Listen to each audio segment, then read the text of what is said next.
Oi, gente, eu sou a Gabriela. E eu sou o Lucas. E no vídeo de hoje a gente vai falar sobre o financiamento habitacional. Será que você soube tudo, né, sobre o processo de compra, quando comprou ou agora que tá aí comprando o seu imóvel? Bom, nesse vídeo vamos falar aqui todo o processo do financiamento habitacional, né? Então, fica até o final para você saber se realmente você tá sabendo de tudo e fez uma compra sabendo de todas as coisas que o corretor deveria ter te falado. Uma compra consciente para não ter surpresas aí no futuro. Então, Bora! bora!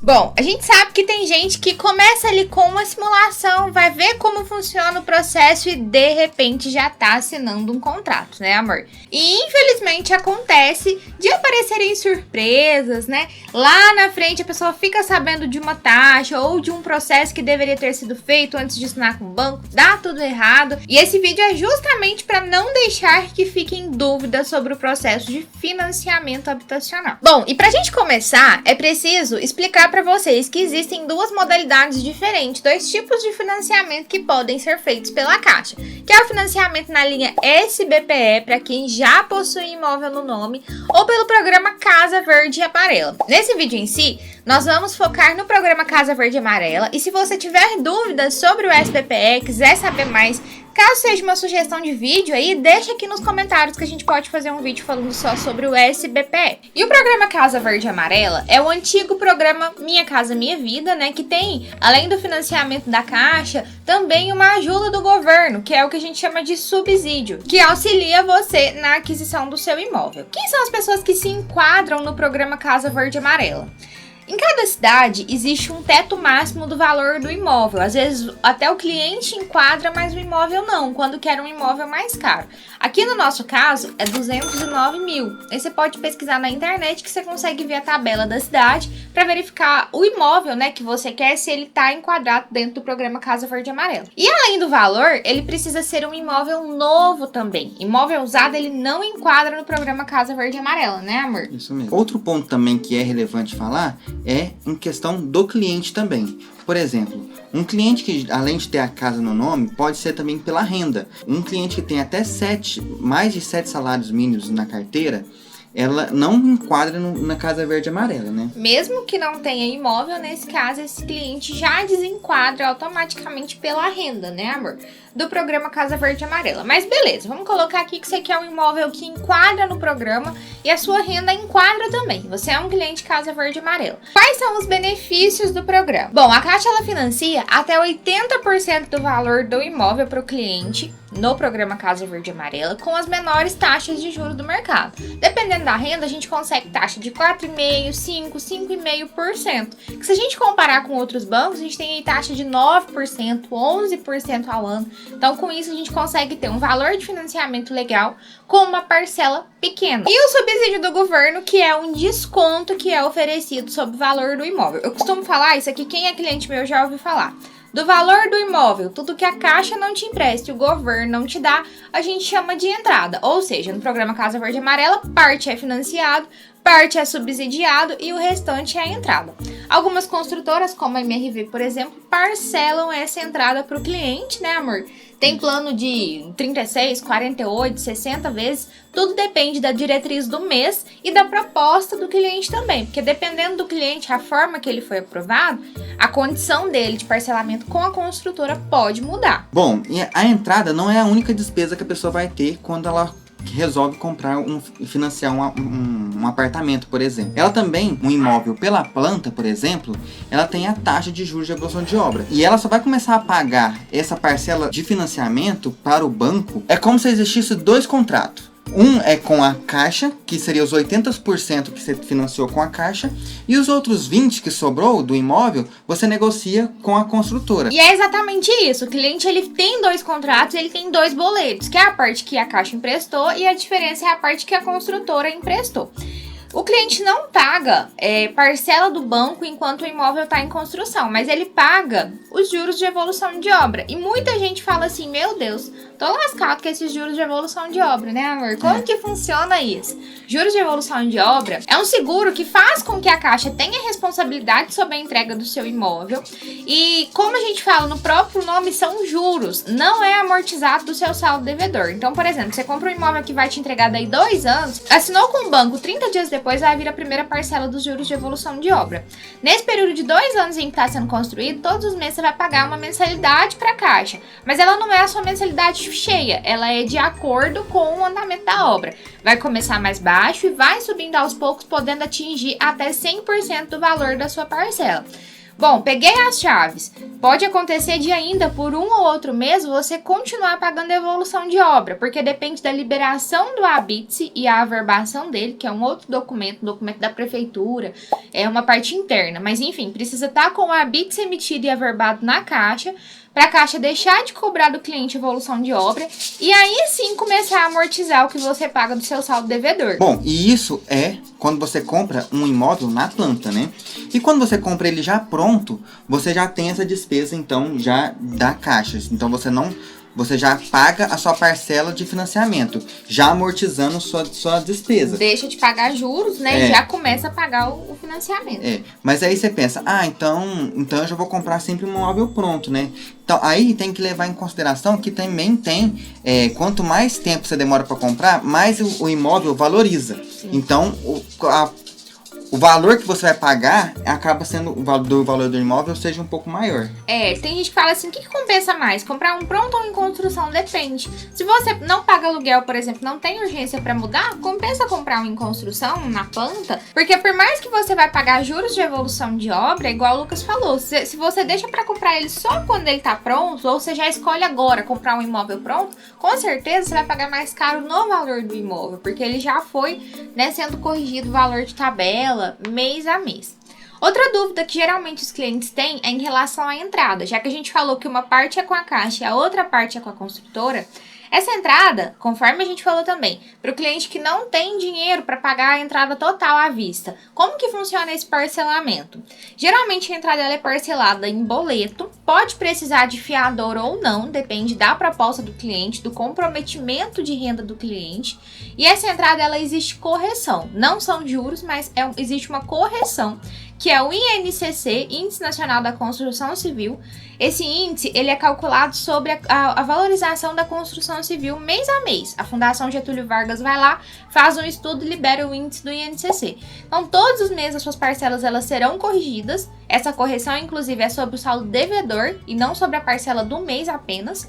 E aí, depois que o imóvel está pronto, para de ser corrigido pelo INCC e começa a ser corrigido pelo IPCA mais 1%. Então, são 2 tipos de correção, dependendo da fase do contrato, né, amor? Bom, então, como que funciona todo o processo, então? A primeira coisa que você tem que procurar, se você quer financiar sua casa, seu imóvel, você deve procurar um corretor. E esse corretor vai te instruir sobre quais são os documentos que você precisa levar para ele.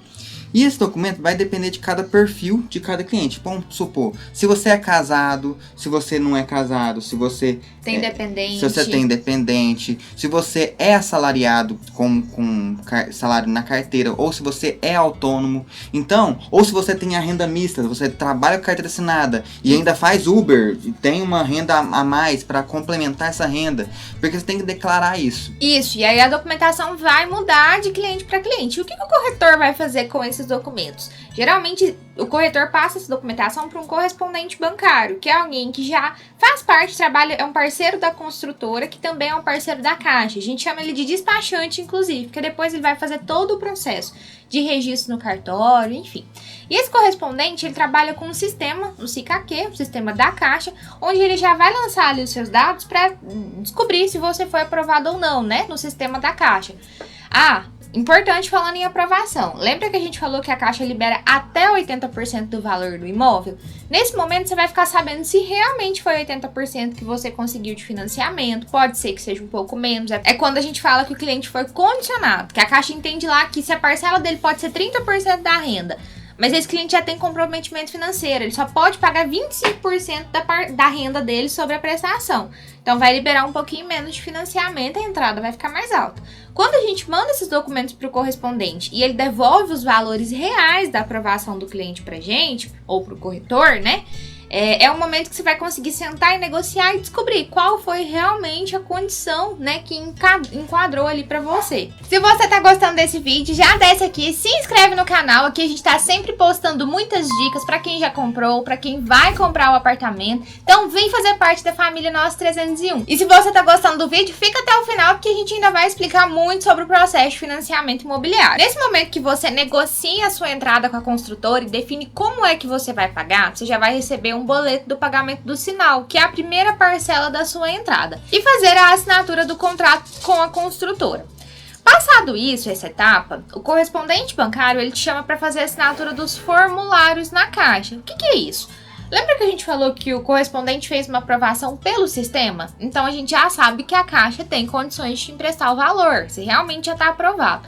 Mas depois que você assina com a construtora, a Caixa ela vai receber os seus formulários, que são os primeiros documentos de abertura de conta, de aprovação da simulação, e os seus documentos pessoais, todos aqueles que você mandou para o corretor também, para poder ir para conformidade, que é fazer uma análise interna mesmo dentro da Caixa, conferência de documentação, né, para verificar se não tem nenhuma fraude, se não tem nenhuma informação incorreta. E aí depois que essa parte tá tudo ok, é que chamam você para fazer a assinatura do contrato do financiamento da Caixa. Nesse período entre a assinatura com a construtora e com o banco, é importante que o cliente não mude seu perfil. Como assim não mude seu perfil? Não case, não descase, não entre no SPC Serasa. Então, esses índices que pode te prejudicar na hora que você for assinar. Eles fazem uma outra análise, novamente, e vai ver que você entrou no Serasa, ou se que você casou, e isso muda totalmente seu perfil de compra. Então é importante. Tem gente que sai super feliz, fala assim, nossa, comprei, agora eu vou fazer um empréstimo que eu vou comprar meus móveis. Quando chega na hora de assinar com a Caixa, pode acontecer de dar errado, né? Se o seu perfil tiver mudado e a sua avaliação for refeita, que aí vai passar pelo sistema de novo e vai verificar que agora a sua renda já está comprometida. Então, esse é um item muito importante. Muita gente manda mensagem aqui pra gente falando assim, eu tinha assinado, tava tudo certo, chegou lá na frente, deu errado. Tem construtora aqui em Uberaba, mesmo na nossa cidade, que não faz essa avaliação. Passa pro cliente uma simulação, assine contrato, só vai descobrir se ele aprovou depois. Mas a maioria das construtoras já fazem essa pré-aprovação do cliente. Então, manter o perfil é primordial para que essa surpresa desagradável, né, de achar que tá tudo certo e não estar lá na frente, não acontece. Outra coisa importante falar nesse período de assinar com o banco é o seguinte: geralmente quando você vai assinar com o banco, a Caixa te limita a você comprar um seguro Caixa lá. E esse seguro acaba que você pode negociar lá como é que funciona. Mas ela te limita, para você assinar o contrato, você tem que comprar um seguro deles lá. Sim, a não ser que tenha alguma campanha de promoção da construtora com seguro grátis, né? No caso onde a construtora vai pagar, porque a Caixa vai cobrar.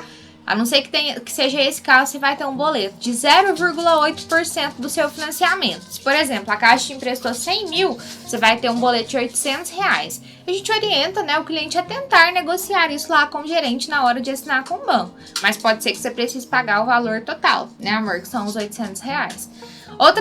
Outra informação importante é que depois que você assinou com a Caixa, você só vai sair da Caixa sem via nenhuma. Aí o pessoal fala, nossa, que estranho, né? Por que eu saí do banco sem uma via? É que o registro do imóvel é exatamente o seu contrato de financiamento do banco registrado no cartório. Então, depois que você assina, aquele correspondente, que foi o pessoal que fez a sua aprovação, vai pegar o seu contrato e vai passar para o cartório. Num prazo de 90, 120 dias mais ou menos, eles te ligam. Aí eles vão te falar, seu registro está pronto. Quando você vai lá ver, é exatamente o seu contrato de financiamento com o banco, só que aí registrado, protocolado, tudo em cartório. Esse registro é uma despesa também passada para o cliente, a não ser que tenha alguma promoção. E no caso da MRV, por exemplo, ela tem plano de parcelamento de 12, 24, 48 vezes para o cliente. Então esse negócio de parcelamento, de registro, ele vai depender muito da construtora que você está procurando, né? Então, se é parcelado, se é à vista, como é que é essa despesa, é muito bom você essas partes que é uma vantagem de comprar por uma construtora ou por outra, né? É importante buscar entender essas condições e verificar sobre isso antes de fechar negócio. Porque tem gente que fala assim, nossa, eu achei que era grátis, ninguém me falou de despesa. Passou 4 meses que eu assinei, chegou um boleto lá pra me pagar. E agora eu tenho 1 ano de parcelamento que eu não sabia que eu teria. Eu costumo falar que o combinado não sai caro. Então é importante que o cliente esteja muito atento, né, a essas despesas, não leve susto nenhum depois.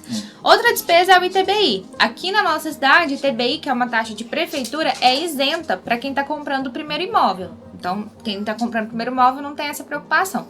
Mas a gente conhece outras cidades vizinhas aqui, inclusive, que já cobram.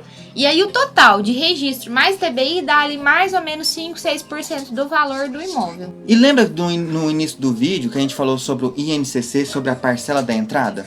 Então, existe também o INCC sobre a valorização do mês. Então, o que acontece? Quando você assinou o contrato com a construtora, você comprou um imóvel com a construtora no mês, e aí virou um mês, o imóvel que você comprou já valorizou. E aí você paga uma taxa de INCC, de Índice Nacional de Construção Civil. Então o que acontece? Você acaba tendo uma taxa a pagar se você for assinar depois da virada do mês. Todo dia 1º o imóvel é corrigido. E aí é passada a correção do INCC. Porque, por exemplo, você está comprando esse mês. O imóvel custa 200 mil. Mês que vem ele não vai valer 200 mil de novo. Ele vale 210, 215. Aí você paga os 10% que virou? Não, você vai pagar o índice, né, sobre o valor do imóvel ou sobre o seu financiamento, depende do cálculo da construtora, no dia de assinar com a casa. Se você compra no início do mês, por exemplo, e assina dentro do mês, você não vai ter essa preocupação. Se o mês virou, você vai precisar negociar com a construtora essa correção do INCC também. É importante você ver com a construtora, porque quanto tempo em média leva para assinar com um banco.